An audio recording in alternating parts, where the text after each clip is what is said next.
Hello, welcome to this latest Google Hangout. Then we're going to be talking about free agency today. And I think what we've seen this week in particular with the moves the Seahawks have made and are maybe preparing to make is another example of the team trying to get back to what they were initially. I don't think the Seahawks ever truly expected, for example, back when Pete Carroll took over in 2010 to pay a cornerback big money, even someone as good as Richard Sherman.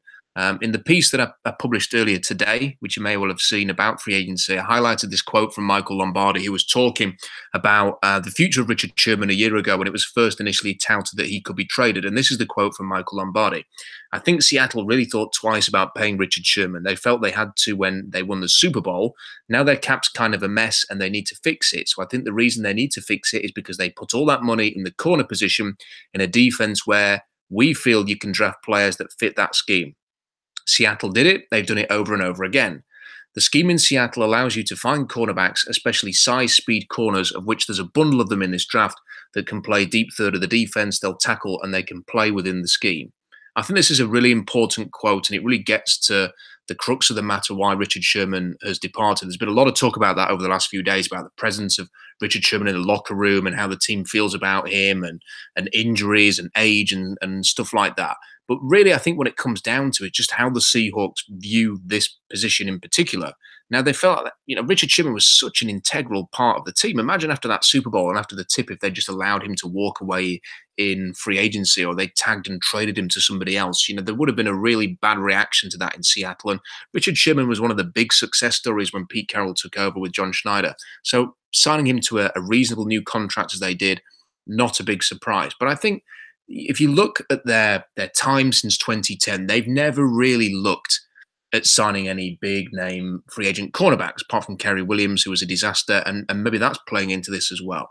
They've never really looked to spend a lot of money on the cornerback position. They did with Sherman, and I think they're in a crossroads situation right now. Whereas Michael Lombardi talked about there, they need to save some money. Their cap's a bit of a mess in terms of moving forward, and they're going to have to pay Russell Wilson again very handsomely soon, and they want to fix it. And I think one of the ways they thought they could fix it was by moving Richard Sherman, cutting him, saving the salary there, and getting back to what they expected to be in the first place. And that's the thing. Seattle has a system that just finds cornerbacks. It asks the cornerbacks to play the deep third of the defense. It asks them to be good tacklers. It asks them not to get beaten over the top and play within the scheme. And frankly, we've seen that in Seattle. You don't need Darrell Revis or an athlete like Patrick Peterson to do that. We've seen Byron Maxwell have success, Sherman. Shaquille Griffin had a good first year.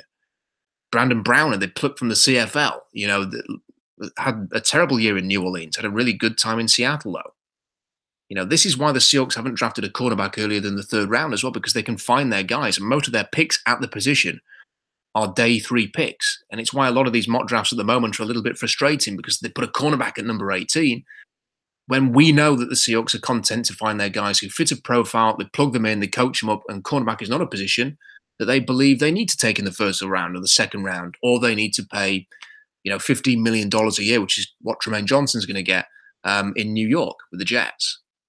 So I think that's part of what the process is here, that they don't feel like they need to spend that much money on the cornerback position. If there's anything else with the parting of Richard Sherman, then fine. But they're going to take that money that they were paying Sherman and they're going to invest it somewhere else. And I think one area that they probably do feel they need to pay is defensive line. And that's because they're going to have to replace a number of guys there. Michael Bennett has moved on. I think his situation a little bit differently. Albert Breer highlighting that maybe he was a bit of a pain in the arse for the coaches last year and maybe before that as well, and that a parting of ways was inevitable. Michael Bennett certainly felt that was the way at the end of the season when he was asked. Cliff Averill may have to retire, and possibly Sheldon Richardson's going to leave as well. It leaves that defensive line looking pretty barren. When the Seahawks have been at their best, they've had very good defensive lines. A lot of people have been saying, why can't they just do what they did in 2013? Get together a load of cheaper guys that are not on big contracts, find some value there and have a heavy rotation. That's kind of easier said than done. If it was as easy as that, I think a lot of teams would be doing that. And not many teams have the 2013 Seahawks rotation, especially when you can get guys like Michael Bennett and Cliff Averill on cheap prove-it deals. It's very rare that you're going to get a collection of guys who can rotate like that. And look, the salary cap has risen dramatically since then, and defensive players get paid. If you want good defensive linemen, you have to pay for them. And that's why I think they're going to try and target Ndamukong Suh when he is cut tomorrow on Wednesday. And why, if they did sign him, it wouldn't contradict necessarily this new plan that we've been talking about to get younger and cheaper on defense. They can and will still do that, but they're likely going to go back to year one and sort of the initial plan when Pete Carroll got here, what he truly believes, what he needs for his defense, pay certain positions. And that's going to be the defensive line. That's probably going to be inside linebacker with Bobby Wagner and build around those two positions that are so important for the defense that he wants to play.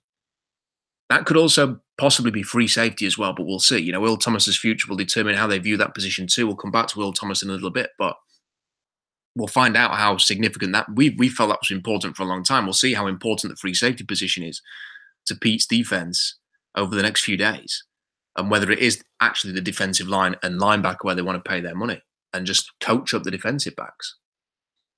And if they can get the running game going again in 2018, if they can get the D line with some good players there, some really difficult players to block that can play well against the run, can create some pressure, Pete Carroll's going to coach up the defensive backs. He's got a proven track record there. There's no reason to doubt him in that regard. And if they do all of those things, well, it's probably not going to be what we're used to in Seattle, the way of doing it. We're used to seeing great defensive backs. We're used to seeing the Legion of Boom. But maybe it's going to be a little bit different. Maybe it is going to be the focus on the running game, the defensive line and linebacker, and moving that cap spend to positions they feel they should be spending the money on for the defense, so that the money that they are investing on that defense, which was an awful lot the last couple of years, is actually going to the positions that Pete Carroll feels it's most worthy, and not just throwing it at positions because they have legends that they drafted and developed playing in those positions. I think that's where the churn is going to be as well. Moving on to some of the moves that we've already seen in free agency, and some of these moves are relevant to the Seahawks. Receivers it's a position that we've looked at and talked about a fair bit on the blog, and that Seahawks fans have talked about in general. Whether or not the Seahawks would add to this position, because they've got a need there. Doug Baldwin and Tyler Lockett are proven. The rest of the guys are not. They've lost Paul Richardson now. Was this a position they'd look at in free agency? And the answer is no, because they've just been paid too much money, the guys that have signed deals so far. Allen Robinson, 3 years, $42 million there to sign in Chicago. Sammy Watkins, 3 years, $48 million to sign with Kansas City. Richardson, who's leaving the Seahawks, 5 years, $40 million. And Marquise Lee staying in Jacksonville, 4 years, $38 million. They're never going to get into that market. They might have wanted to, but not at those prices. We talked about Marquise Lee potentially coming in and approve it deal. Well, he got 4 years, $38 million. We were thinking maybe 1 year, $6-7 million maybe. He ends up getting a lot more security to stay in Jacksonville. Those four teams clearly want to support their quarterbacks in a way that arguably isn't necessary for Russell Wilson. So in Chicago, it's getting Mitch Trubisky, any kind of a target, a dynamic target that he can develop with. In Kansas City, it's creating a support base for another young quarterback, Patrick Mahomes. In Washington, it's about finding some speed for Alex Smith after the relative success that he had with that type of receiver in Kansas City. And for Jacksonville, it's about making sure virtually every position on the roster is strong to make up for the limited quarterback situation with Blake Bortles. And I don't think Russell Wilson is in that kind of a range. We've seen him succeed with lesser receivers in the past. In 2013, Sidney Rice got injured. He was throwing to Golden Tate. He was throwing to Doug Baldwin and Jermaine Kearse. Really good players. But at the time, we're talking about a late second-round pick who took a while to develop and 2 undrafted free agents. They've been able to have some success with lesser receivers in the past, and they may have to do that again. So as Seattle moves forward now, maybe it will look to the draft. Maybe it waits this out and gets a bargain in free agency. Someone like Michael Floyd maybe is a big target. Those are the kind of conversations that I think we'll end up having in terms of the receiver position. What's next for the Seahawks then in terms of what they're actually going to do in free agency? Well, I think it comes down to Sheldon Richardson and Ndamukong Suh. They're two likely targets. They could be the key here. Bobby Wagner certainly thrived with a block-absorbing defensive lineman work in the middle before. Might never be a role that accumulates 10 sacks like we were all hoping when Sheldon Richardson came in. But it certainly did help the run defense and enable Bobby Wagner to have a defensive MVP type season. So that's something to remember. We're going to come on to a Suh versus Sheldon later in the Q&A, but I think that this is going to be the key really for this first week of free agency, is whether the Seahawks go big on the defensive lineman they've got a need there, and whether it is going to be someone like Suh, whether it is going to be Richardson returning. It's perhaps a little interesting that so far we've heard nothing about Sheldon Richardson's market, whereas all of the other big name free agents, we've at least seen rumors of interest, and in some cases we've seen deals agreed. So what else could the Seahawks do? Tight end, a big position of need. Austin Seferian-Jenkins has been touted. Seems to be some mutual interest there. He's appealing, but it has to be at a certain price. Very impressed listening to his interviews recently. I've gone back and looked at some of these from the end of the year with New York. People will have seen the the Players Tribune piece, I think it was, he did the video he did about his struggles with alcohol, which is very revealing. But I think you've gone and watch some of his pieces with the New York media, also very, very interested. He seems very focused, very determined. He's always been a very talented player with a ton of potential, but he just seems to have this sort of steely determination about him now to deliver on that potential, which was really great to see. He could do the Zach Miller role in Seattle. He could be developed into a crucial blocker. He's not going to have the same issues that Jimmy Graham had. He can do the red zone work. I suspect he would be a big get for the Seahawks if they can finally do that this week. It certainly seems to be working out in Seattle with some of the players. I was congratulating Bradley McDougall earlier this week on his deal. And he seems like one they might be willing to spend some money on, and they do have to spend some money. I know protecting the comp picks are important, but how many do you need? If Paul Richardson's only going to net you a fifth, and you spend a similar amount of money on Austin Seferian Jenkins, is it really that big a loss for a late fifth round pick? I'm not sure that it is, and these are the things that you kind of have to consider.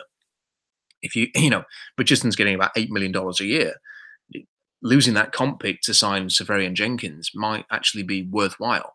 So encouraging signs so far. It seems to be linked with the Seahawks, but other teams are being touted as well. New Orleans, specifically by Mike Garafolo from the NFL Network. So have to wait and see there. Could be an underrated signing, though, in a league with very few good tight ends. I think that would be a pretty good deal for the Seahawks if they can get that one sorted. Running back, should be able to land a cheap hedge running back at some point. Jonathan Stewart, obviously a no-go because he's officially signed for the New York Giants now. Isaiah Crowell is a no-go as well. He's going to sign for the Jets when free agency begins. DeMarcus Murray is visiting or has visited with the Seahawks already. So if they want a hedge, he might be the best bet at the moment because he won't cost them a comp pick.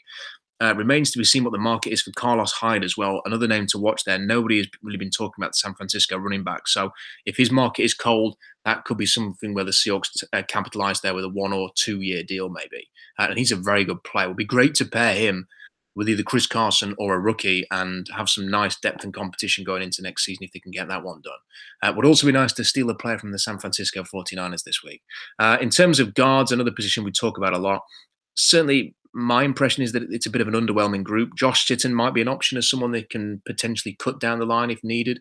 Get him in on a certain deal with an out at training camp, which doesn't hamper the team too much. Let him compete for a job as opposed to just gifting it him.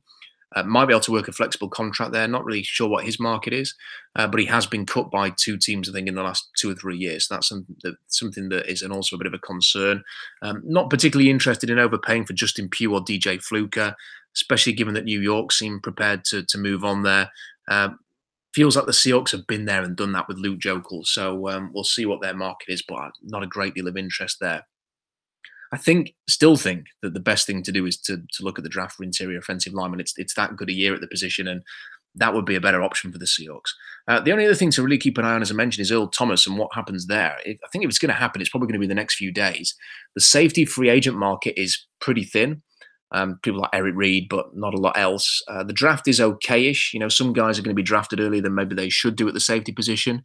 So if you're a team that is wanting and craving a proven star free safety, then you're going to have to make an offer for Earl Thomas. But the problem is, you look at the veteran trade market and it's just completely shot. There aren't high picks being dealt. So are the Seahawks willing to take a discount, say a second rounder and some change, or do they turn that down, perhaps knowing that they don't intend to give Earl Thomas a long extension and just play out the final year of his deal and say where they are in 2019, whether they want to extend him there, franchise him, let him walk away and get a comp pick? That's the kind of dilemma that they're facing. It's going to be a difficult one for them, but it comes down to, again, the idea of positional spend. How badly do the Seahawks need a great free safety? We always assumed it was going to be vital because Thomas was so good, but we're going to find out how vital that position is in the next week for Pete Carroll. And it's something to remember. The Seahawks I can remember watching the 2010 draft and the Eagles moving ahead of the Seahawks, jumping ahead of them, trading way up to get to number 13. And my instant reaction was they've just traded up for Earl Thomas. And there'll have been many of you who felt the same way about that. And then they took Brandon Graham. And then it was a great relief. The Seahawks take Earl Thomas. It's been a fantastic success story. You go back 8 years, if the Eagles take Earl Thomas, then the Seahawks never would have had Earl. And they would have never had anybody like Earl playing free safety. And they would have had to find a way around that position. And it wouldn't have been someone like as good as Earl Thomas. There's only one Earl Thomas. So this idea that maybe they desperately need someone like Earl, I don't know. Maybe they don't. And we're going to find out in the next few days how important that position is to them. Quick thoughts on the draft as well before we get into the Q&A. We're going to see how free agency pans out and then obviously do another mock draft. But I think when I do that mock draft, I'm going to emphasize the importance of a plan that we've talked about a little bit in the comment section, which is turning the 18th overall pick into 3 day 2 picks. So in the rounds 2 and 3, 3 picks in the second and third round. You trade down once to get into the 20s from 18. That could potentially net you a third round pick. And then you get back into the range the Seahawks have been drafting for the last few years in the mid 20s. And then you trade down again into the early second round, which is something that they've done obviously last year when they traded down, eventually took Malik McDowell, and they did when they took Jermaine Ifedi as well. That way you turn number 18 into a second rounder and 2/3. And you're picking 3 times in the value portion of the draft where the best value is going to be presented there. The best value is not going to be at 18. The best value is going to be in the second and the third round. So you turn 18 into 3 picks in round 2 and 3. I think you've done that. And I know people don't want to trade down. I think that would be a really smart thing to do. Is it possible? We're going to see. It's certainly not improbable. We're not saying anything ridiculous here. We're not adding first rounders and stuff like that in future years. Just a couple of third rounders they managed to acquire. They've traded down from the 20s and collected a third rounder before. I mean, this time they'd just be doing it twice. So it's not completely improbable. What it would do is it would give you the flexibility to trade up into the second round again, if you wanted to, from the third back into the second, using the cluster of day 3 picks. They've got a fourth rounder, 4th, 5th rounders. They've got plenty of stock there to move up if they wanted to. And it would enable them to make the most of the value portion of the draft and specifically the positions that can be strong in the first 2 or 3 rounds, which is offensive line, running back, and possibly linebacker or front 7 on defense. That's what's going to be the strongest in the first 2 or 3 rounds. And Seahawks have got needs at all of those positions. Tight end would be a wild card as well, depending on what happens in free agency. But it would enable them to get some value there. Now, a plan like this might take you out of contention for Ronald Jones II, Isaiah Wynn, or Will Hernandez. And that could be an issue if they really like them. I think they all could go in the first round.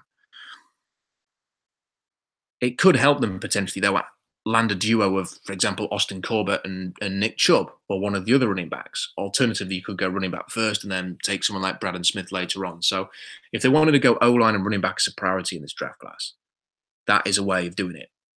And I know increasingly, because the Seahawks have made moves on defense, people want to go defense first and wait on the running game.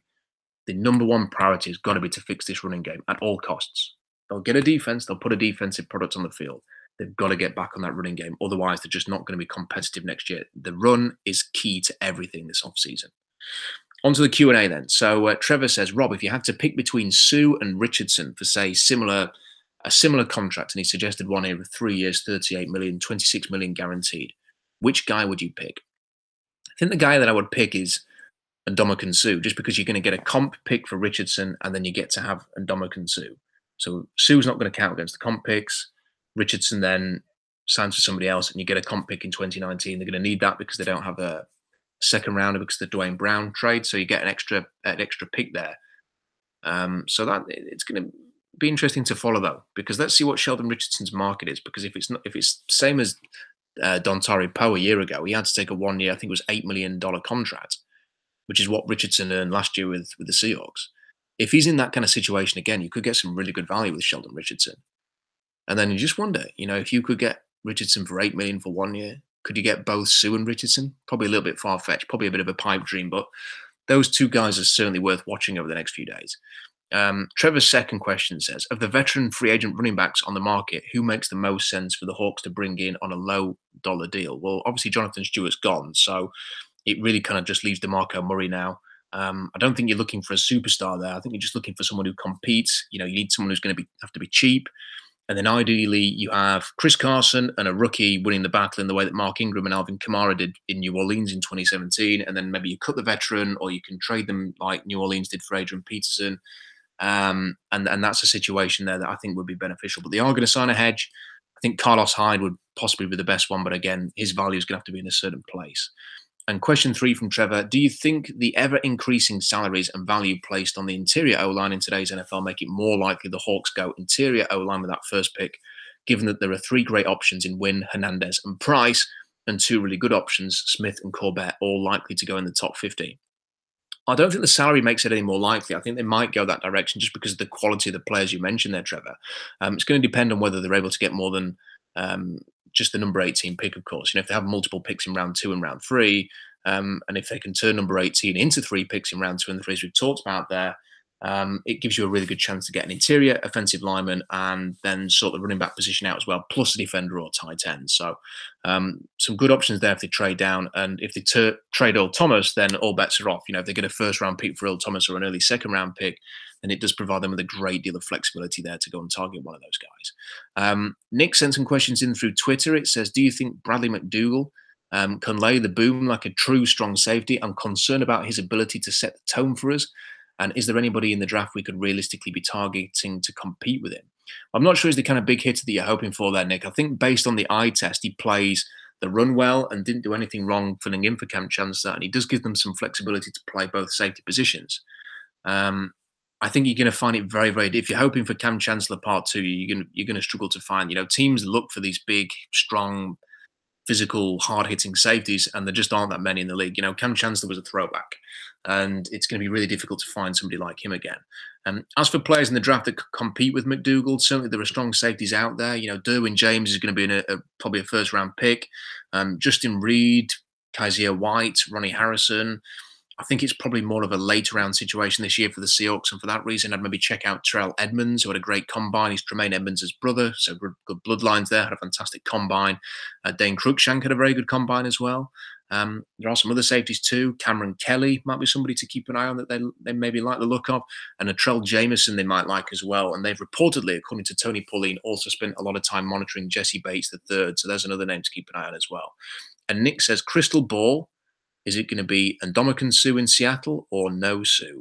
I'm going to look in that crystal ball. I don't know. The way that he put that video wasn't so subtle, was it, that he said he was in Seattle and it was an exciting day? I just wonder whether the Dolphins have given him permission to talk to teams and whether there's an expectation and a real mutual interest there to make sure that Ndamukong Suh is the Seahawks. So I'm feeling pretty positive about the Severian Jenkins and the Suh deals at the moment.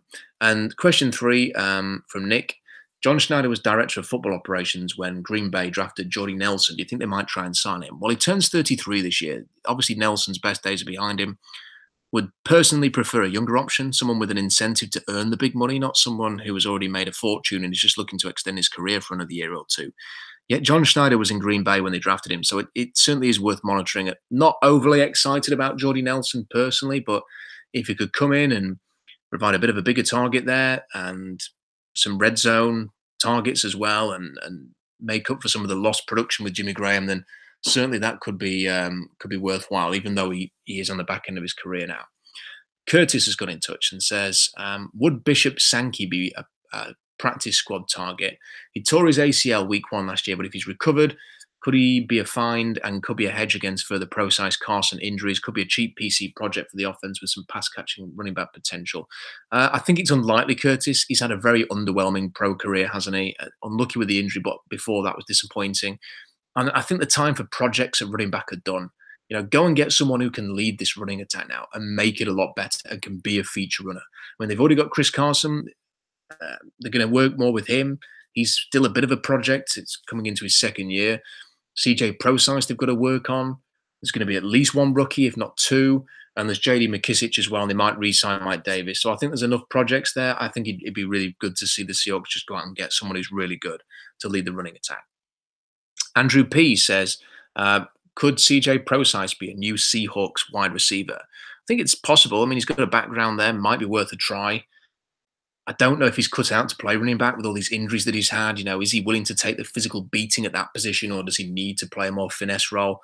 Perhaps he doesn't. That might be something they look at as well, especially with the lack of depth at wide receiver and maybe a bit more depth at running back if they can nail this draft the way we think they are. And Dale says, do you think the Hawks will use a fullback more this year? Would we be more likely to go for a fullback H-back guy or a pure blocking fullback? When Lynch was in top form, how successful were we on the running back fullback play versus the single back spread formation? And is there a fullback you particularly like for the Hawks?